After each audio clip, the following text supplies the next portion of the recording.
wese abigize ibye twatsinda burundu akarengane na ruswa. U Rwanda ruzira ruswa n'akarengane mu cyerekezo 2050.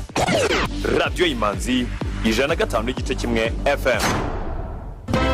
Radio Imanzi 105.1 FM. Gusesagura n'ubupfapfa. Zirikana ko iyo mbimenya ari ijambo ribi maze ukoreshe neza imari yawe. Radio Imanzi 105.1 FM. We got you updated. This is Radio Imanzi News in English.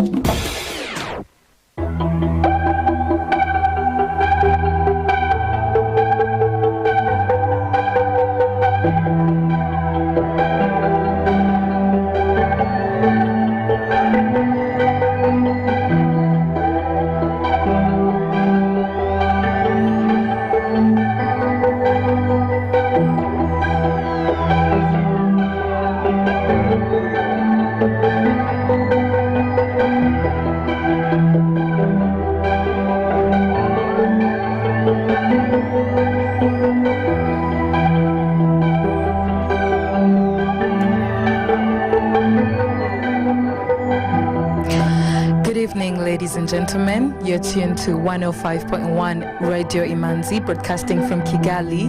Here are the news in English, brought to you by Alvin Omngari and Prince Manzi. The headlines. President Paul Kagame met with Japan Prime Minister Mr. Vansabiruta met the U.S. Secretary of the State in Indonesia. Rwanda National Bank increases lending rate to tame inflation. OIF Secretary General Louise Mushikiwabo called on member countries to redouble their efforts in speaking French. We'll be back with news in detail.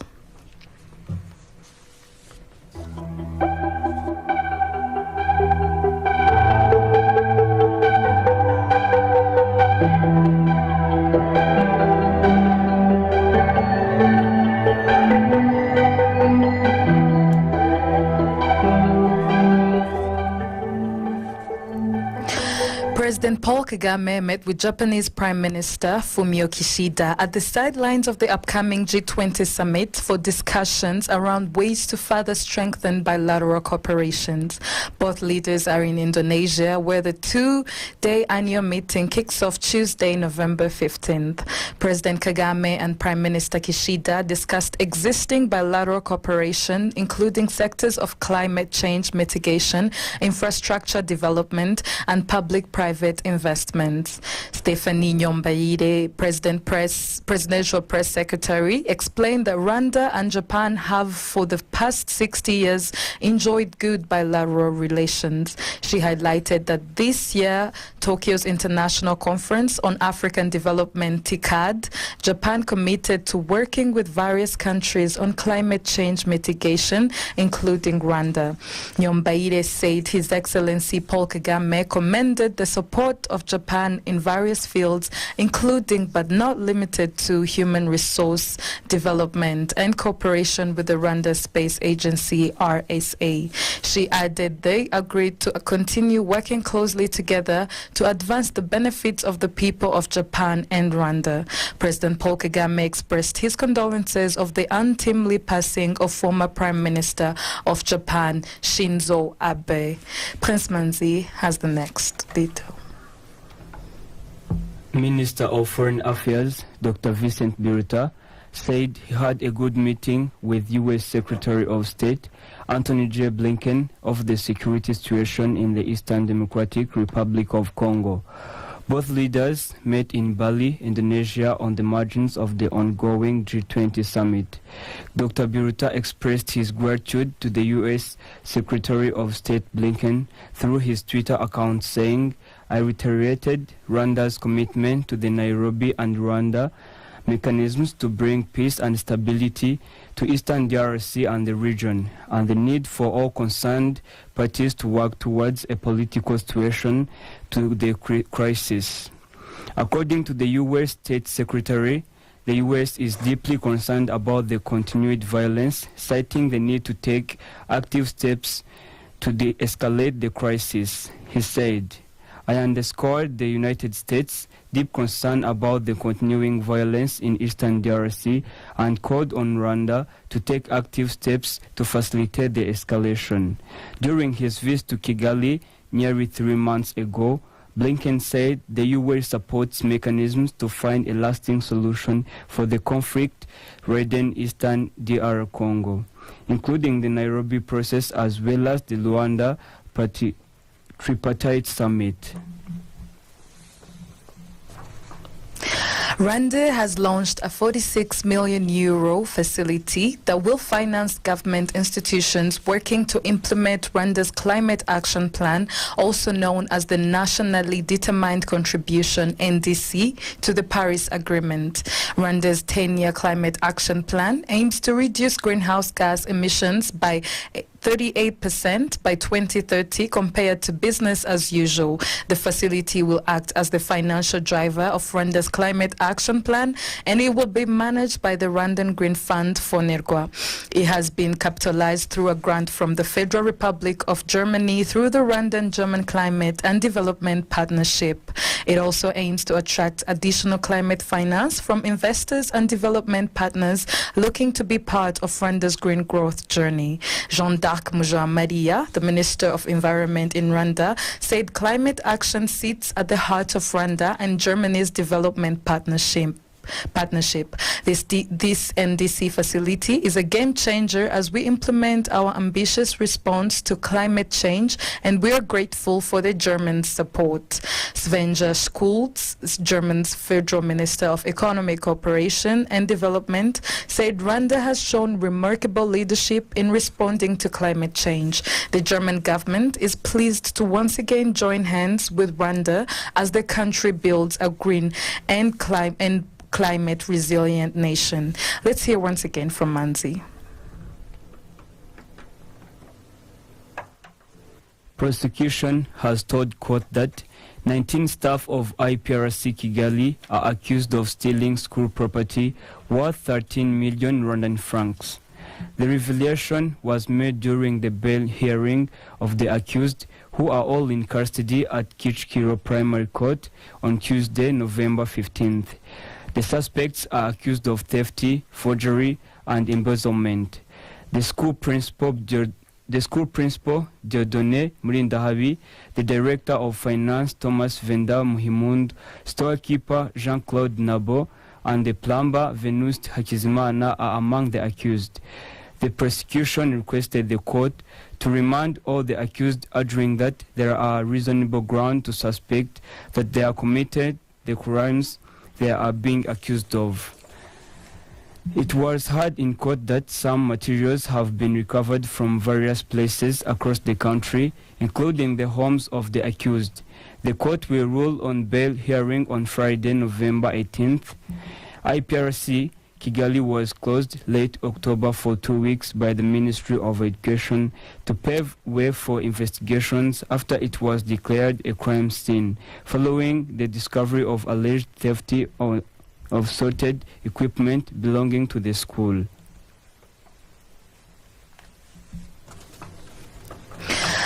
A witness testifying before judges at the UN International Residual Mechanism for Criminal Tribunals has pinned Félicien Kabuga on providing trucks that transported the Tutsi to the dreaded Commune Rouge in Gisenyi to be killed and thereafter dumped their bodies. The protected witness was testifying under code name KAB 066, and he was a member of the Imhuza Mugambi, an extremist militia that merged with the Interahamwe to kill the Tutsi in 1994. According to a public summary of his testimony provided by the prosecution at the very beginning of the genocide against the Tutsi, KAB 066 helped offload traditional weapons from vehicles and was informed that they had provided by Kabuga. KAB 066 said he also assisted in offloading military weapons imported from Goma at Gisenyi military camp on the orders of Colonel Anatole Nsengiyumva, one of the military officials in the ex-FAR who played a big role in the genocide. Nsengiyumva was sentenced to life imprisonment by the International Criminal Tribunal for Rwanda in 2008, along with Colonel Theoneste Bagosora and the Major Aloys Ntabakuze after being convicted of genocide crimes. Notoriously known as the financier of the genocide, Kabuga Felicien allegedly played a big role in the genocide against the Tutsi by providing weapons, financial and moral support towards the killers. He is charged with genocide, direct and public incitement to commit genocide, conspiracy to commit genocide, and persecution on political grounds, extermination, and murder as crimes against humanity. The trial is set to continue on Wednesday, November 16th, as the court continues to hear what the witnesses have to say. Let's hear from Prince Imanzi once again. The National Bank of Rwanda has increased the lending rate from 6% to 6.5% as the country continues to tame inflation. Also known as the key repo rate, it is the fee at which the central bank lends to commercial banks. Adjusting it upwards or downwards allows the regulation of liquidity in the banking system with an aim to stabilize the economy. During the quarterly Monetary Policy Committee and Financial Stability Statement released on November 15th, Governor John Rwangombwa said, raising the rate will reduce inflationary pressures and preserve customers' purchasing power.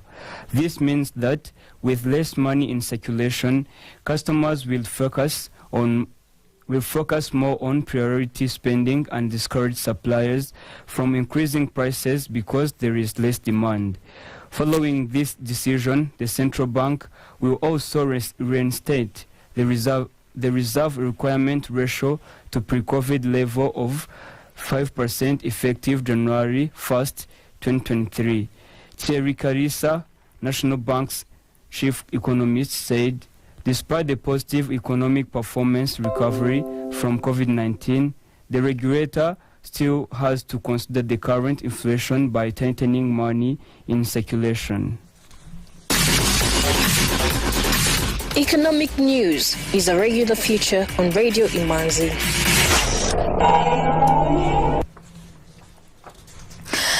The trading session recorded a total turnover of 1,500 Rwandan francs from 600 MTN shares traded in one deal on the equities market, while the fixed income market remained quiet. Equities counters closed as follows: Bralirwa at 170 Rwandan francs, Bank of Kigali at 272 Rwandan francs, I&M Rwanda at 43 Rwandan francs, Simerwa at 120 Rwandan francs, Equity at 440 Rwandan francs, Kenya Commercial Bank at 370 Rwandan francs, National Media Group at 1,200 Rwandan francs, Uchumi Supermarket Limited at 104 Rwandan francs, R&H Buffalo at 526 Rwandan francs. The exchange rate as of today, 15th November 2022, the United States dollar, the buying price was 1,043 Rwandan francs and the selling price was 1,063 Rwandan francs. The British pound buying price was 1,226 Rwandan francs and the selling price was 1,250 Rwandan francs.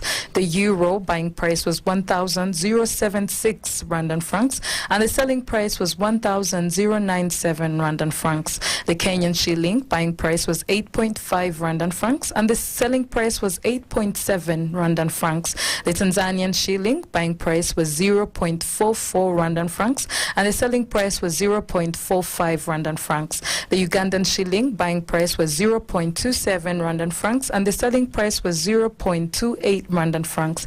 The Burundian francs buying price was 0.50 Rwandan francs and the selling price was 0.51 Rwandan francs. We'll be back shortly with international news. Some items of international news on Radio Imanzi.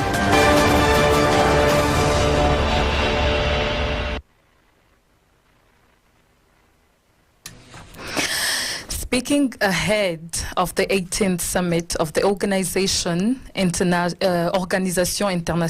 de la Francophonie, OIF, Secretary General Louise Mushikiwabo is calling on member countries to redouble their efforts to ensure that the French language is maintained in their international bodies and in particular in their school curriculum. She said, "We're here to ensure that the French language is taught, spoken and used." There are 32 African countries that are members of the organization and 19 from the European Union. But today we live in a world where all our member states, apart from France, have other languages too. Many countries that were much focused on the French language today are open to English, Chinese, Turkish, and Arabic. This summit that brings together state and government members of La Francophonie will be taking place on the Tunisian island of Djerba later this week.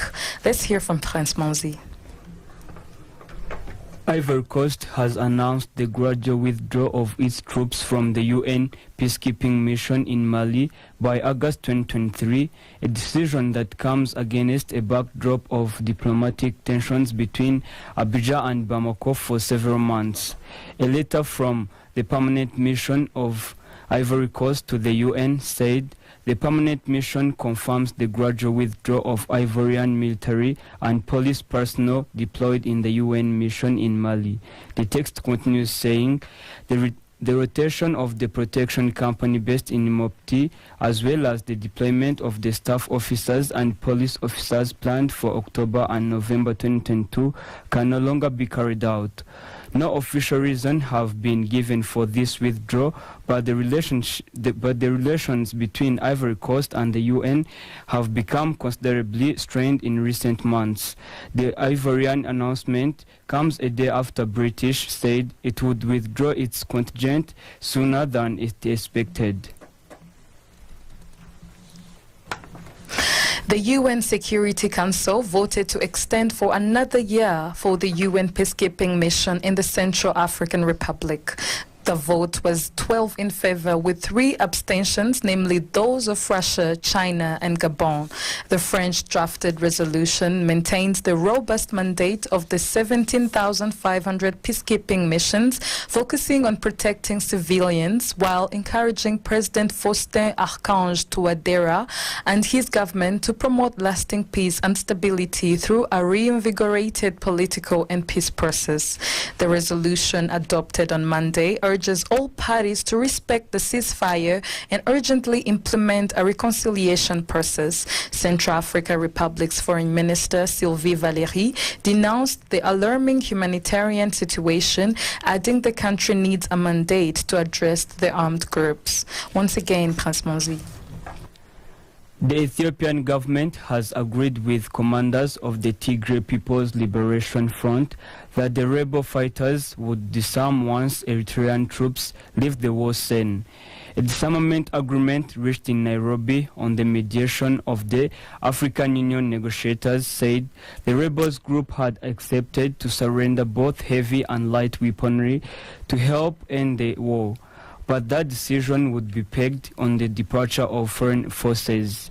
A clause signed by Field Marshal Birhanu Jula, Ethiopia's chief of the general staff, and Lieutenant General Tedessa Worda, the commander of the Tigray armed combatants, says the two sides will only recognize one national defense force in Ethiopia. Disarmament of heavy weapons will be done concurrently with the withdrawal of foreign and non-NDF forces from the region, says Article 2.1 of the agreement on disarmament.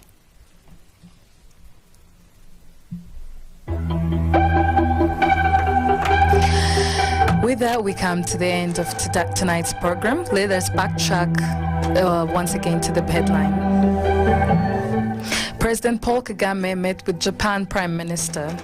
Mr. Vansa Widuta met the U.S. Secretary of State in Indonesia. Rwanda National Bank increases lending rate to tame inflation. OIF Secretary General Louis Mushikiwabo called on member countries to redouble their efforts in speaking French. Thank you for staying with us. This was Alvin Umngari together with Prince Imanzi. Continue listening, 105.1 FM. Have a wonderful night.